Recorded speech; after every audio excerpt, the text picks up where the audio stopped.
Assalamualaikum warahmatullahi wabarakatuh. Waalaikumsalam warahmatullahi wabarakatuh. Waalaikumsalam warahmatullahi wabarakatuh. Waalaikumsalam warahmatullahi. Ya. Innal hamdalillah nahmaduhu wa nasta'inu wa nastaghfiruhu wa na'udzu billahi min syururi anfusina wa min sayyiati a'malina. May yahdihillahu fala mudhillalah wa may yudhlilhu fala hadiyalah. Asyhadu anna Muhammadan abduhu wa rasuluh. Jamaah Masjid Ar-Rahman di Papua serta Bapak Ibu dimanapun berada, semoga kita semua selalu berada dalam kondisi sehat walafiat, berbahagia dalam nikmat iman dan Islam. Sungguh sebuah barokah dari Allah Subhanahu wa taala bahwa kita bisa bertemu kembali dalam kegiatan taklim sore hari ini. Oke, marilah kita buka bersama taklim kita dengan membaca basmalah. Bismillahirrahmanirrahim. Bismillahirrahmanirrahim. Bismillahirrahmanirrahim. Baik, hari ini adalah taklim pertama setelah Ramadan, masih dalam suasana Syawal ya. Maka kami ucapkan taqabbalallahu minna wa minkum kepada para jamaah sekalian.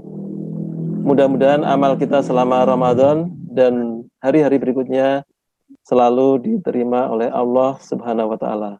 Amin ya rabbal alamin. Ya, bersyukur kehadirat Allah merupakan sesuatu yang seharusnya dilakukan oleh setiap muslim. Akan tetapi mungkin seringkali kita tidak menyadari keberkahan yang telah diberikan oleh Allah Subhanahu wa taala. Setiap tarikan nafas, setiap detakan jantung itu semua adalah nikmat dari penguasa seluruh alam. Tapi kadang kita tidak menyadari hal itu, seakan semua sudah seharusnya terjadi setiap hari. Hanya mereka yang diberkahi kesadaran dan hidayah dari Allah yang bisa benar-benar menyadari segala keberkahan yang datang darinya yang dia nikmati dalam hidupnya.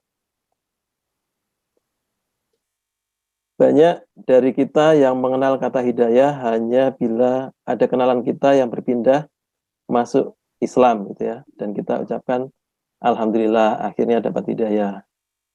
Beliau sudah dapat hidayah. Tapi tentu saja hidayah tidak sebatas itu ya. Nanti akan diterangkan lebih lanjut oleh Ustadz Seno Hendro dari Mu'alaf Center Indonesia. Apa itu arti hidayah dalam kajian kita sore hari ini yang berjudul Perjalanan Menjemput Hidayah.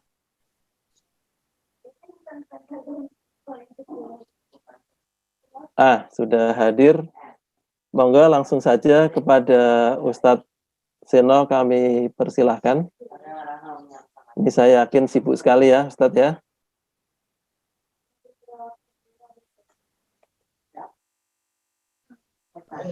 Ustadz tolong di unmute Ustadz. Iya, oke, sudah terdengar? Wah, jelas sekali. Ya, oke. Sebelumnya assalamualaikum warahmatullahi wabarakatuh. Waalaikumsalam warahmatullahi wabarakatuh. Alhamdulillah, ini syukran jazakumullah khair yang sudah mengundang kami Mu'alaf Center atas nama saya pribadi dan Mu'alaf Center. Terima kasih kepada DKM Masjid Ar-Rahman LMG Tangguh Papua ya. Halo. Ya. Ya, oke. Ya, baik. Pertama, perkenalkan saya Seno Hendro dari Mu'alaf Center. Di sini saya diamanahkan sebagai admin utama di Mu'alaf Center. Kegiatan di Mu'alaf Center, walaupun saya diamanahkan sebagai admin utama, namun memang ada beberapa hal yang kami kerjakan ya. Jadi bukan hanya sekedar mengurusi administrasi saja, tapi juga diskusi dengan calon mualaf, kemudian membantu mereka ketika mereka ada case atau kasus, ya kurang lebih seperti itu. Jadi mohon maaf juga atas keterlambatan saya, dikarenakan sejak tadi pagi ada calon saudara kita dari Italia yang mengajak diskusi seputar Islam, karena beliau juga dari Katolik ya, kemudian pindah ke Kristen dan ingin menuju Islam. Nah, baru saja juga saya diamanakan untuk menikahkan mualaf dari Medan, dikarenakan beliau itu belum disetujui oleh orang tuanya, kurang lebih seperti itu. Jadi kita membantu proses pernikahan beliau. Alhamdulillah sudah berjalan dengan lancar. Insya Allah kedepannya akan tetap kami bimbing ya. Ya baik, tema kali ini perjalanan menuju hidayah. Yang pertama-tama tentunya kajian ini tidak lepas dari pengalaman saya di Mualaf Center ya. Jadi sebetulnya yang akan saya sampaikan di sini adalah sharing sebetulnya. Kalau kajian itu kan masuk ke materi atau seperti yang disampaikan Ustadz pada umumnya. Dan memang sebagian besar mereka yang belum kenal saya memanggil saya Ustadz, tapi saya bukan Ustadz. Saya biasa saja. Hanya saja saya sudah lama berkecimpung di dunia mualaf. Ya baik, saya ceritakan pengalaman saya dan kami di Mualaf Center ya. Mualaf Center sebetulnya itu terbagi menjadi 2 poin sebetulnya. Yang pertama itu the pickers, yang kedua caretakers. The pickers itu adalah mereka yang berdakwah kepada non-muslim atau lebih tepatnya calon mualaf ya.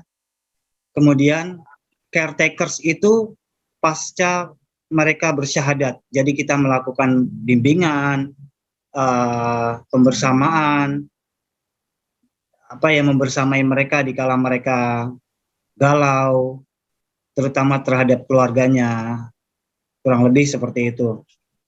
Nah, the pickers itu biasanya kami itu mendapat panggilan dari mereka atau mereka yang menghubungi kami. Jadi kita paham di negara ini kan kita tidak boleh seumpamanya kita main nih ke mall ya, kemudian ke tempat ya kuliner lainnya, kemudian kita mendapati mereka misalnya, oh ini kalung salib nih, oh ini agama Buddha nih. Tidak serta-merta kita datang lalu mengajak mereka diskusi, enggak seperti itu. Karena itu menyalahi undang-undang di negara ini ya. Ya lebih tepatnya ketika mereka ingin belajar Islam, mereka datang kepada kami. Lalu kami membantu untuk meyakinkan mereka. Jadi sebetulnya mereka ini ada yang sudah belajar Islam, kemudian minta disyahadatkan, ada yang belum mengenal Islam sama sekali. Jadi mereka mungkin hanya tertarik pada satu bagian tertentu di Islam. Nah, ingin diyakinkan kembali. Perlu diketahui juga, di Indonesia ini sebetulnya 60% mereka yang masuk Islam itu karena pernikahan. Nah, disinilah tugas Mualaf Center untuk membantu mereka bagaimana ketika mereka ingin menuju Islam tidak hanya karena menikah, kurang lebih seperti itu. Nah, oleh karena itu 60% termasuk banyak ya, termasuk yang hari ini saya diskusi dari Italia. Beliau menemukan partnernya orang Indonesia dan ingin diajak nikah. Mereka memang ada niat serius untuk menikah. Hanya saja beliau kan dari Katolik. Nah, bagaimana caranya kita membimbing, mengguide mereka agar mereka ini lurus niatnya terlebih dahulu. Kurang lebih seperti itu. Nah, perjalanan hidayah mereka itu macam-macam ya. Jadi yang namanya hidayah itu petunjuk, ada juga bisa juga karena, jadi petunjuk itu terbagi ya. Petunjuk itu ada yang karena ilmu, ada karena mimpi, ada karena dia sudah mengenal Islam dari lingkungan mereka sejak kecil, kemudian Allah berikan calon istri atau calon suaminya Muslim. Jadi mereka lebih membulatkan kembali ya niatnya untuk menuju Islam. Nah, macam-macam hidayah yang dimana kita bantu untuk meyakinkan mereka menuju Islam, kurang lebih seperti itu. Sebagai contoh, mereka yang sudah tahu mengenai Islam ya.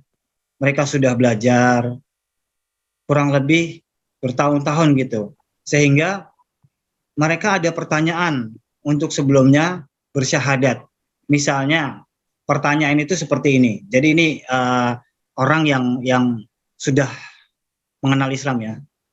Memang pertanyaannya itu sebetulnya agak aneh-aneh sih sebetulnya. Misalnya gini. Nanti menjelang hari kiamat itu Dajjal itu akan turun.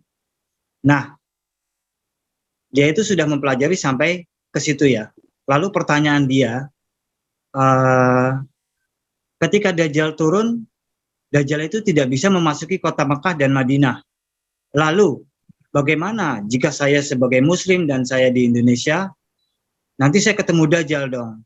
Lalu di mana letak keadilan Allah atau Allah? Nah, itu pertanyaan dia. Kalau pertanyaan itu bisa terjawab, maka saya bersyahadat. Nah, itu kurang lebih seperti itu. Jadi, pertanyaan-pertanyaan yang tidak kita duga ya. Dan alhamdulillah tim di Mualaf Center itu Allah beri kemudahan untuk menjawab pertanyaan-pertanyaan yang sifatnya di luar dugaan atau di luar nalar ya. Alhamdulillah. Jika memang ada pertanyaan yang sekiranya betul-betul kita tidak bisa menjawab, maka kita akan hold dulu. Kita tanyakan kepada ustadz yang lebih paham. Kurang lebih seperti itu. Ya, jadi di Mualaf Center ini saya juga mengambil pelajaran ya. Alangkah sayangnya generasi muda sekarang ini apabila tidak dimulai dari Islam. Karena saya sendiri, keluarga besar saya sebetulnya Katolik ya. Sempat dulu geser ke gereja segala macam, hingga akhirnya saya pun belajarnya itu dari kitab sebelah, bukan dari Al-Quran dan hadis terlebih dahulu. Nah, ketika saya belajar mengenai Bible, kemudian apa yang ada atau yang terjadi di gereja, itu membuat saya berpikir, sehingga menimbulkan pertanyaan-pertanyaan yang banyak tidak terjawab ya. Pada akhirnya saya diskusi dengan mereka, kemudian tidak terjawab juga, akhirnya ada di Islam ya jawaban itu. Iya, mohon maaf, sudah ada suara masuk ini.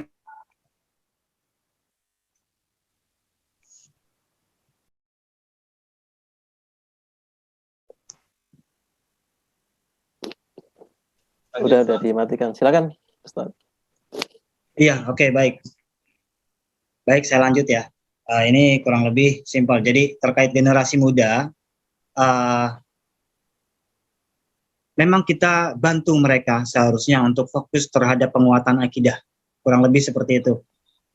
Penguatan akidah di sini sebetulnya juga bisa jadi hidayah untuk mereka ya. Kurang lebih kita bantu mereka untuk memahami bagaimana Al-Quran itu, bagaimana hadis itu. Karena sejauh yang saya perhatikan sangat sedikit dari kita, orang Indonesia, terutama generasi mudanya, sangat sedikit ya memahami Al-Quran ini apa. Taruhlah sudah banyak umpamanya di bulan Ramadan, kita itu ada target-target, misalnya mengkhatamkan Al-Quran, menamatkan bacaan Al-Quran. Nah itu yang dibaca itu sebagian besar itu hanya bahasa Arabnya saja. Namanya juga khatam Al-Quran ya. Tapi sedikit dari mereka yang mengkhatamkan terjemahannya. Nah, jika kami atau kita paham konten-konten dari Al-Quran, kemudian kita beralih ke hadis, maka insya Allah generasi muda Islam saat ini akan terselamatkan. Ya, ini belajar dari apa ya? Belajar dari apa yang saya alami di Mualaf Center. Karena memang yang besar di Indonesia ini Islam, setelah itu Katolik atau Kristen. Hindu, Buddha itu setelahnya ya. Ya. Kalau kita mempelajari Al-Quran, kemudian hadis, itu tentunya apa-apa yang ada di kitab suci mereka atau Bible, itu semuanya ada kok. Kurang lebih seperti itu. Misalnya, rukun Islam. Ya, rukun Islam itu ada semua itu di Bible, di kitab. Banyak dari mereka yang diskusi dengan saya itu ketika saya jelaskan rukun Islam, belum rukun iman ya, itu mereka bengong-bengong sendiri sebetulnya. Oh begini ya, oh begini ya. Jadi semua itu sama kurang lebih ya. Hanya perbedaannya itu di konsep ketuhanan, kurang lebih seperti itu. Ya itu mungkin sedikit seklumat dari saya mengenai apa yang saya alami selama di Mualaf Center. Mungkin dari Bapak atau Ustadz bisa menambahkan atau membimbing saya apa yang akan saya sampaikan selanjutnya.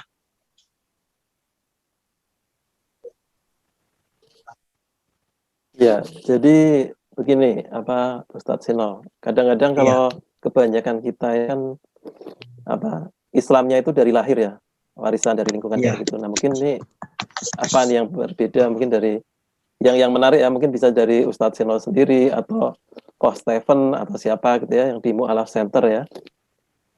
Perjalanan untuk mendapatkan hidayahnya itu bagaimana gitu ya. Mungkin itu biar bisa menambah semangat kami ya, karena memang kebanyakan kemarin kita sudah Ramadan semangat, begitu Syawal bulan peningkatan harusnya meningkat, tapi ternyata yang naik biasanya berat badan aja gitu, tapi semangatnya malah enggak gitu ya. Silakan. Iya baik, terkait kami ya, kita ya yang Islam dari lahir. Saya pun memang Islam dari lahir, hanya saja tadi yang saya sampaikan, saya lahir di keluarga besar Katolik di tengah-tengahnya ya. Nah itu Islam dari lahir itu memang perlu kita fokuskan ya, karena saya sendiri pun Islam dari lahir belum tentu saya fokus di Islam ya. Oleh karena itu memang perlu ada bimbingan khusus terhadap mereka ya, muda-mudi ya, generasi sekarang ini, agar mereka kembali ke Al-Quran dan kembali ke hadis. Karena jika kita lihat ya, tentu saja tujuan kita hidup itu ternyata hanya untuk ibadah, kurang lebih seperti itu. Bisa dianalogikan seperti ini ya. Saya adalah seseorang satu-satunya yang buat telepon. Semua orang belum punya telepon. Kemudian contoh saya berikan kepada salah satu jamaah yang hadir di sini. Saya berikan telepon itu. Kemudian satu jamaah itu bertanya kepada saya, Mas Seno atau Ko Seno, ini namanya apa? Oh, ini namanya telepon, saya bilang. Karena semua belum punya ya. Kemudian dia tanya, bagaimana cara pakainya? Saya jawab, ini ada buku petunjuknya. Kemudian tanya lagi, Mas Seno sebetulnya telepon ini untuk apa sih? Lalu saya jawab, telepon ini sebetulnya gunanya untuk ini, untuk ini, untuk ini. Maka sejatinya yang tahu tujuan awal dibuat telepon itu adalah yang buat atau saya sendiri. Begitu pula dengan manusia, yang tahu tujuan manusia diciptakan adalah yang menciptakan. Nah ini yang sering saya sampaikan kepada mereka ya, calon mualaf. Sehingga mereka tahu tujuan hidupnya apa. Kemudian mereka tanya, lalu kalau seperti itu, tujuan hidup kita ini yang tahu yang menciptakan. Bagaimana caranya tahu? Lalu saya bercanda, ya tanya aja sama yang di atas langsung gitu ya. Ya tapi nggak gitu. Lalu saya beri info, itu semua dimention di Al-Quran. Ya yang seperti yang kita tahu ya, ibadah itu ternyata tidak hanya ritual saja ya. Kalau ibadah ritual itu contohnya sholat, zakat, puasa, haji itu ritual. Nah, ada yang non-ritual ternyata. Jadi ibadah yang non-ritual itu segala sesuatu kebaikan yang kita lakukan dengan menyebut nama Allah itu sudah kategorinya ibadah. Baik kita dari bangun tidur sampai tidur kembali. Bahkan kematian kita bisa bernilai atau kategorinya ibadah. Nah itu dulu yang perlu ditekankan untuk kembali kita berislam. Tujuan hidup kita sebetulnya itu dulu. Lalu kemudian bagaimana caranya memompa setelah bulan Ramadan kemarin. Ya, intinya gini sih yang saya perhatikan, ternyata apa yang kita lakukan di bulan puasa kemarin, oh ternyata banyak halangannya, banyak dosa di sekeliling kita. Buktinya, coba kita ingat kembali ya, ketika kita berpuasa, banyak sekali kita menahan pandangan, menahan emosi. Jadi di sekeliling kita itu, jangan-jangan apa yang kita lakukan keseharian ini yang tidak terbendung itu adalah maksiat atau dosa. Jadi kalau kita melakukan itu kembali, ya itu bisa jadi acuan kita ya, setelah kita berpuasa kemarin itu. Ya, kurang lebih seperti itu. Baik, ini udah mulai ada pertanyaan nih, Ustadz Oke, Senal. monggo. Ya. Tapi nanti mungkin karena kita ada perbedaan waktu, jadi di Papua nanti kalau misalnya pada saat azan kita break sebentar ya. Boleh. Ya, saya bacakan pertanyaannya ini dari pengalaman Mu'alaf Center. Hal terberat apa yang sering dialami oleh mereka yang mu'alaf? Jadi tadi rasa ingin tahu buat masuk gitu ya, itu ada halangannya. Tapi sebenarnya biasanya yang lebih berat lagi pada saat sudah masuk ya, apalagi kalau misalnya tidak ada yang mendampingi. Alhamdulillah kita sudah ada Mu'alaf Center ya. Nah, kira-kira mungkin bisa disampaikan. Ya, ini langsung dijawab. Boleh, silakan. Boleh, oke. Ya, bismillah. Hal terberat yang dialami mu'alaf ya,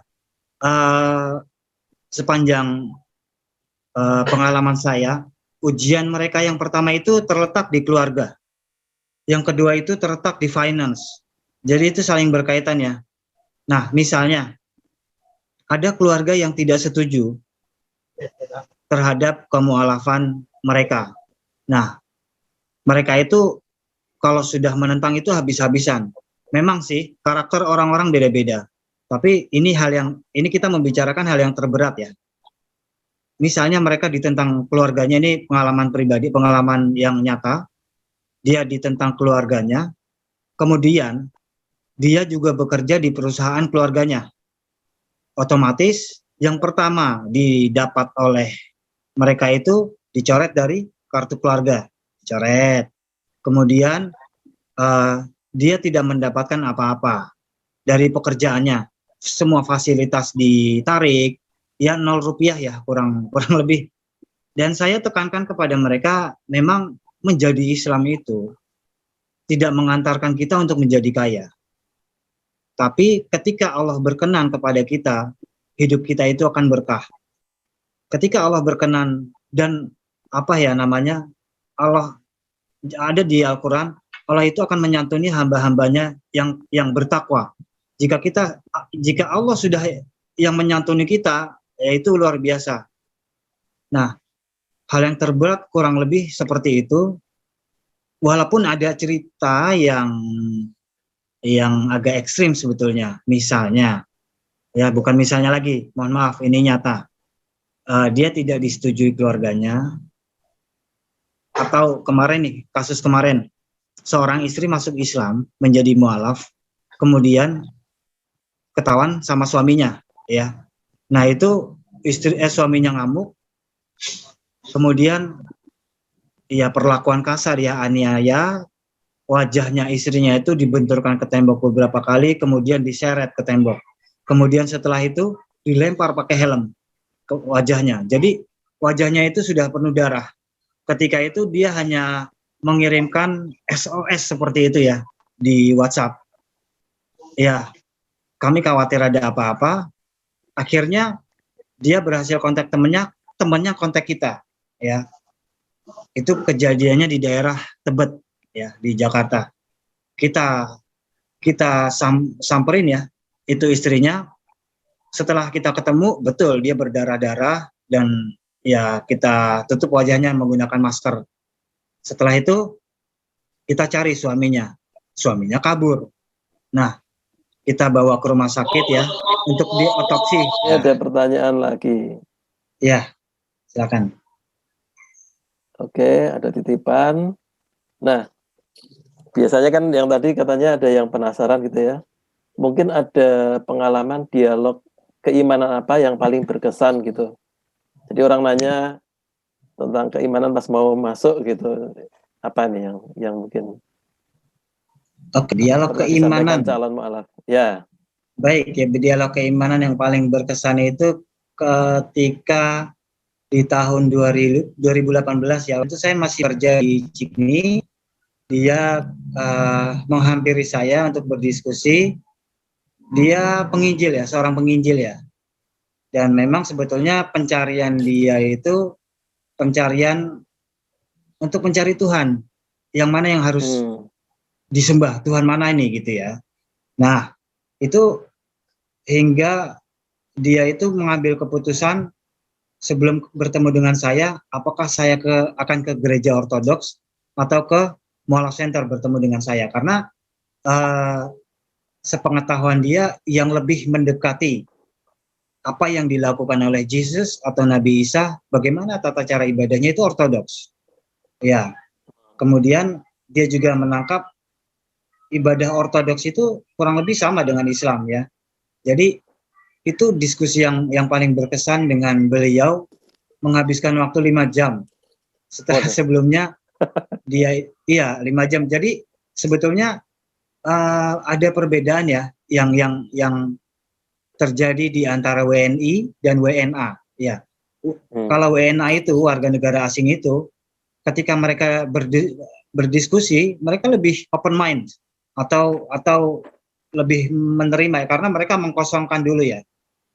Beda dengan warga Indonesia yang ketika memang dia itu ingin mengetahui Islam tapi contohnya untuk ngetes atau hanya sekedar ingin tahu, ya seperti yang terjadi oleh penginjil ini. Sebetulnya awalnya ini ingin tahu, ditambah sekian persen untuk mencari Tuhan siapa sih yang harus disembah gitu. Ya. Nah, kemudian terjadilah diskusi itu memang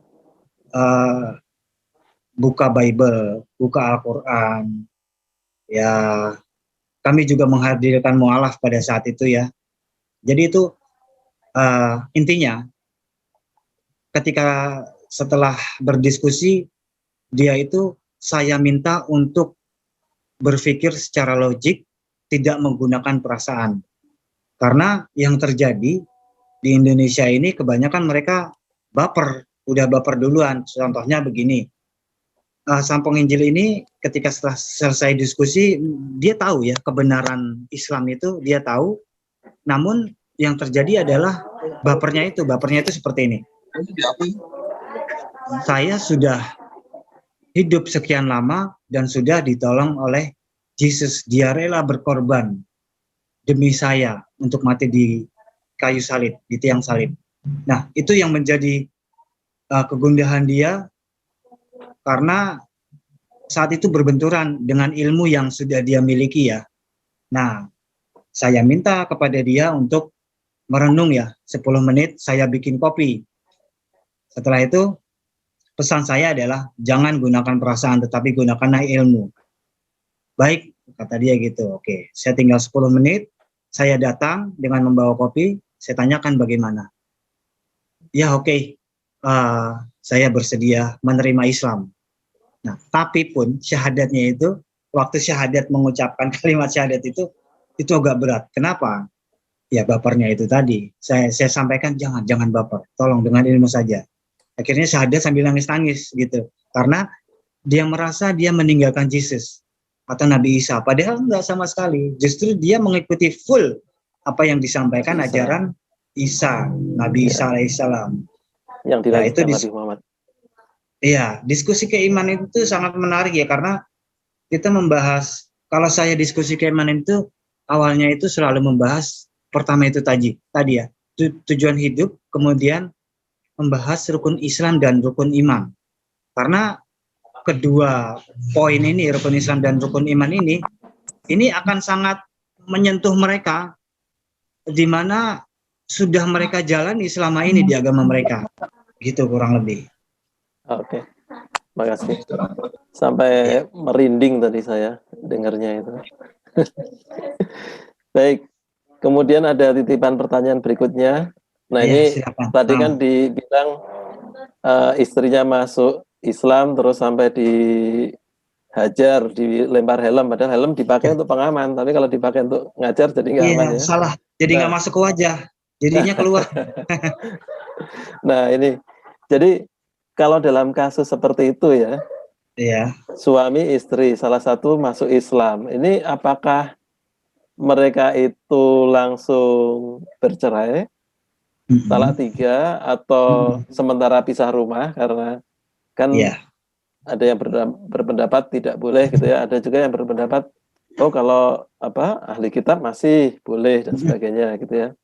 Nah ini bagaimana nih? Soalnya Iya, baik. apa Betul, betul. sering kejadian gitu ya, dan kuda juga yang apa yang masuk Islam ini gimana nih? Ini masih halal atau zina atau gimana dan sebagainya. Monggo, Iya, Pak. betul. Ini juga jadi bahan perbincangan kami ya, bahan diskusi kami ya, karena setelah mereka salah satu pasangan itu masuk Islam, apakah harus seperti ini? Ya, akhirnya kita dapat jawaban ya dari ulama, dari para asatidz di sini. Uh, Ketika salah satu masuk Islam, maka yang perlu diperhatikan adalah uh, disampaikan dulu kenapa kita masuk Islam. Dengan kita menyampaikan apa yang menjadi sebab kita masuk Islam, alih-alih mereka dapat memahami, ya, syukur-syukur dapat menerima juga ajaran Islam. Namun jika memang tidak bisa, ya sudah. Nah, ketika mereka ingin mendengarkan dan ingin tertarik kepada Islam, maka yang seperti itu jangan dicerai terlebih dahulu. Masih boleh satu rumah, tapi ini juga menjadi perbedaan ya. Ada yang masih boleh berhubungan atau yang tidak. Pada intinya jangan pisah dulu karena ada ketertarikan pasangan itu untuk mengetahui Islam. Nah, itu terus kita bersamai. Tetapi jika memang dari pasangan mereka sudah tidak mau, sudah marah-marah atau kecewa, ya sudah, maka perlu disampaikan sejatinya tidak boleh dengan yang seiman. Nah, itu otomatis cerai itu sih sebetulnya, atau cerai ya. Ini juga kejadian ya ketika yang contoh yang seperti itu tadi, itu kan berarti secara tidak langsung yang terkena itu mental dan fisik ya, suami istri yang istrinya yang dianiaya tersebut ya, mental dan fisik, kemudian kehilangan tempat tinggal. Nah, bagaimana cara kita menyelamatkan mereka gitu? Ya otomatis kita di Mualaf Center di Jakarta itu utamanya kita ada shelter terlebih dahulu atau tempat bermukim untuk mualaf yang terusir ya, kurang lebih seperti itu. Pun di daerah-daerah, iya betul ada. Dan itu ada pembinanya di situ atau pembimbing mualaf.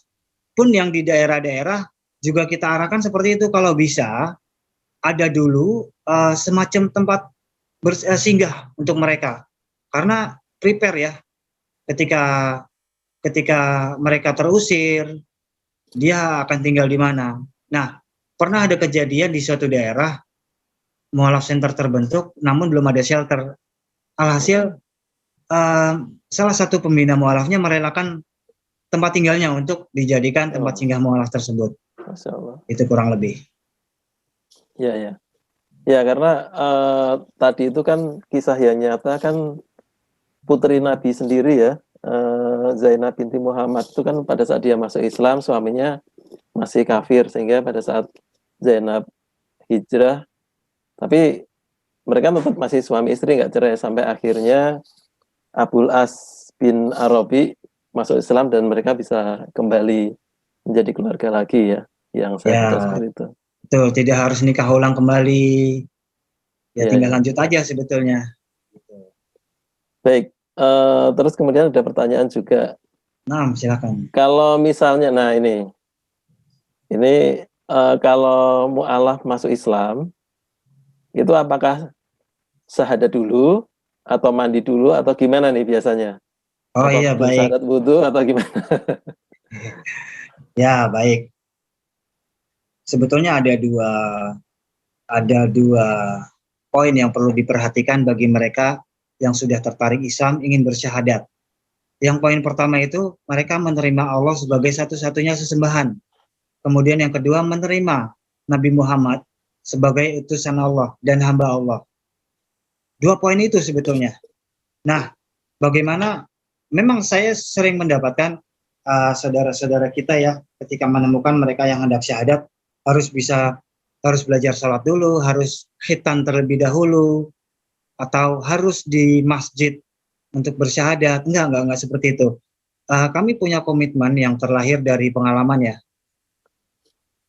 Yang komitmen itu kami segerakan ketika dia sudah siap bersyahadat, ya segera ditanyakan dulu ke mereka mau syahadat di sini atau di mana. Usahakan tempatnya yang dekat ya. Misalnya waktu itu setelah saya diskusi di rumah makan, ternyata setelah selesai diskusi kita ke parkiran, ya beliau bilang saya ingin bersyahadat di sini di tempat parkir. Jadi syahadat di tempat parkir. Tapi kan utamanya itu kan tempat syahadat kita harus lihat juga ya suci dari kotoran, kurang lebih seperti itu. Nah, berangkat dari pengalaman Mualaf Center, dulu ada pernah yang berdiskusi dengan kita. Itu calon mualaf ini diantar oleh calon mertuanya, ya. Ketika itu dia sudah siap bersyahadat setelah selesai diskusi. Namun calon mertuanya menghendaki bersyahadat di Masjid Istiqlal. Waktu itu kami berada di Blok M. Nah, kami tanyakan loh, dia sudah siap syahadat loh. Kenapa nggak sekarang aja Pak? Ya, enggak di Masjid Istiqlal saja, karena akan momentum besar ini. Ini mau diupload statusnya? Iya saya nggak tahu makanya. Ya, terus gimana Pak? Ya, setelah itu kami sampaikan kembali nggak di sini saja Pak. Di sini ada musala kecil kok untuk syahadat. Enggak. Ini di Istiqlal. Oke. Ya sudah di Istiqlal, kami berangkat duluan. Kita sampai nih ceritanya. Calon mertua itu juga sampai. Akhirnya kita pesen teh, pesen kopi. Nah ini calon mualaf kok lama gitu ya. Akhirnya kita sampai sempat pesen bubur ayam. Setelah makan kok belum nyampe juga. Nah, tadi yang diskusi dengan kita di Blok M itu ada rekan kita melihat ya, tapi dia di meja lain. Dia itu ternyata ke Istiqlal juga dan menyampaikan ke kita ya, oh Coach Steven, tadi Coach Steven itu kan diskusi dengan orang itu kan yang di bareng Bapak ini ya, di Blok M kan kok gitu kan. Iya, kenapa? Saya lihat orang yang diskusi dengan Coach Steven itu ada di sana. Di mana? Di jalur busway. Tertabrak oleh busway dan meninggal. Coba itu bayangin. Nah, itu Coach Steven langsung marah sama calon mertuanya. Bapak akan tanggung jawab terhadap Allah nanti. Nah itu, berangkat dari situ makanya komitmen kita disegerakan. Mau dimanapun itu. Kita cari tempat yang bersih ya. Itu pasti ada kok yang di dekat-dekat sekitar kita walaupun kita diskusinya di rumah makan atau di warung kopi atau di rumah sekalipun. Itu pasti ada tempat yang bersih itu ada untuk syahadat. Ya kurang lebih seperti itu. Itu makasih. Jadi disegerakan ya, jangan misalnya pokoknya syahadat dulu berarti kayak waktu Islam pertama ya.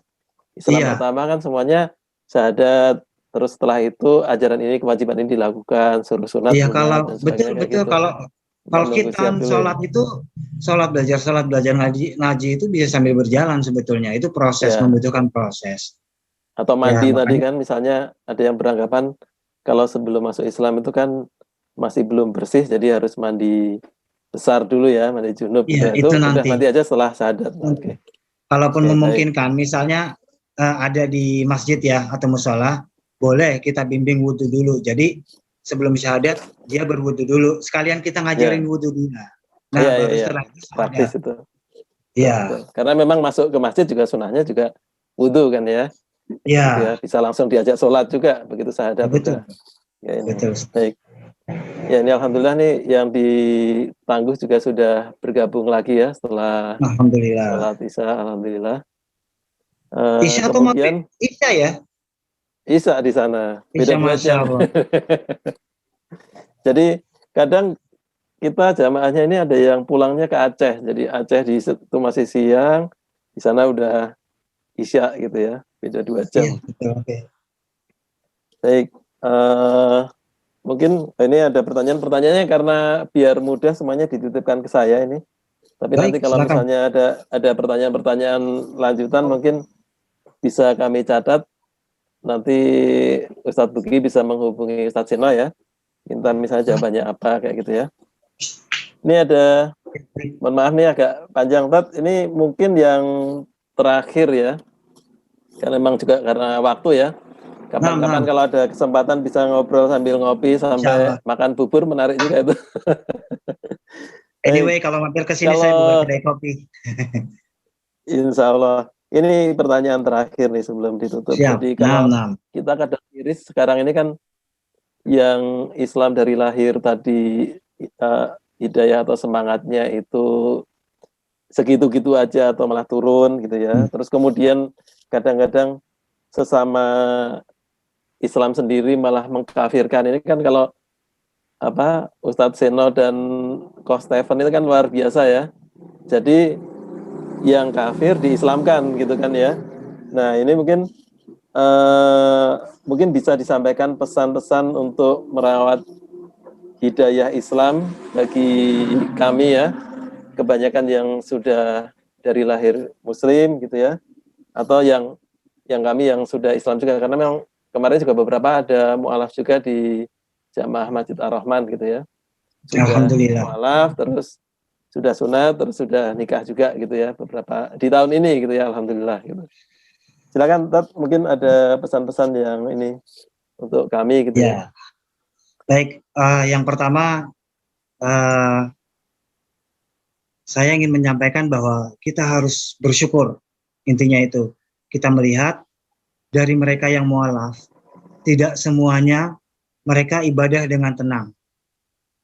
Ada yang beribadah diawasi keluarganya, itu pintunya dijaga oleh anjing herder 2. Kemudian saking diawasinya, ada yang ibadahnya atau sholatnya itu di kamar mandi karena dia belum tahu. Kamar mandinya memang bersih, jadi kamar mandinya seperti hotel, ada sekat ya, antara toilet dengan ya wastafel. Itu kan bersih. Dia berpikir itu bersih boleh dipakai sholat. Nah, jadi ada yang sampai segitunya. Kita perlu bersyukur untuk ini. Kita mudah untuk belajar. Dan yang perlu kita bakar semangat kita adalah ketika kita melihat mu'alaf, ilmu mereka ada yang lebih banyak dari kita. Contoh, bahasa jauh-jauh, Ustadz Felix Xiao, Coach Stephen. Hey, saya kecil, saya lahir Islam ya, Islam dari lahir, tapi ilmu dia lebih banyak. Nah, iri boleh, iri terhadap orang yang beriman. Bagaimana caranya? Ya, kita tingkatkan ilmu pengetahuan kita di Islam. Sejatinya sebetulnya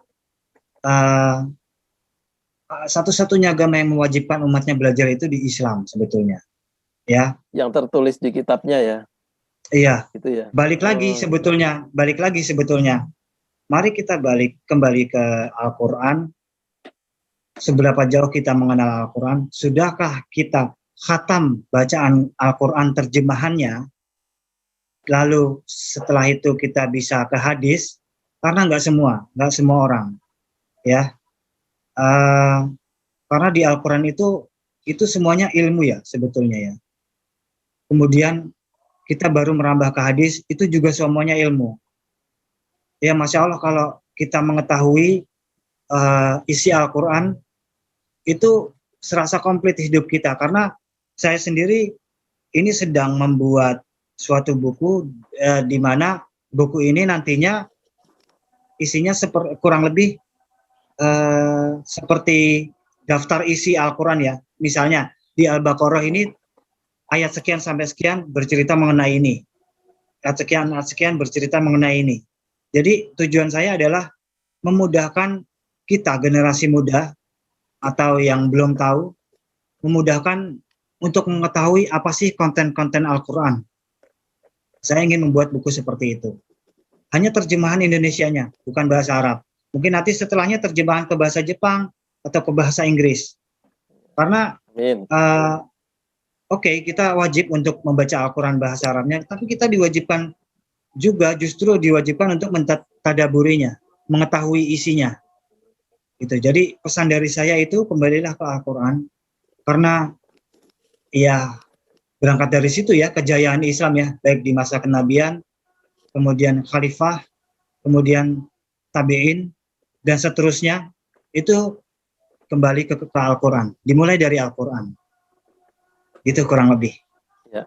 Ya, makasih sekali, luar biasa ini ya. Jadi tadi Alhamdulillah. merinding terus saya ini melihat kalau Belum Ustaz semuanya Seno. Ustaz, belum semuanya. Belum lagi yang ngambil jenazah mualaf. Ya, ini karena waktu cukup terbatas, mungkin nanti bisa diagendakan lagi, temanya Insya Allah. lebih khusus ya. Jadi luar Insya biasa Allah. sekali. Ini kalau yang saya stalking ini, jadi baca-baca Ustadz Seno Hendro itu masuk Islamnya sekitar tahun 2009 ya. Artinya Ya baru 12 sebetulnya bukan tahun. masuk Islam, kembali lagi ke Islam. Oh, Karena kembali ke saya Islam gitu. Ya saya kan lahir dari Islam. Oh, gitu. Tapi Alhamdulillah nih sudah keluarga besar saya Katolik ya. Oh, Jadi saya sempat ya, geser ya, ke gereja ya, segala macam. Tapi ya, keluarga nggak ada yang tahu nih. ngelihat Ya kurang lebih luar biasa, seperti itu. ngelihat semangatnya, ngelihat yang sudah dilakukan gitu ya. Mudah-mudahan pesan tadi bahwa kita yang selama ini di lingkungan Muslim, lahir dari Muslim, sudah mendapatkan banyak kemudahan, privilege ya, sehingga bisa beribadah dengan tenang, belajar dengan tenang, lingkungan kita juga kondusif, seharusnya bisa lebih lebih baik dari teman-teman kita yang mualaf ya.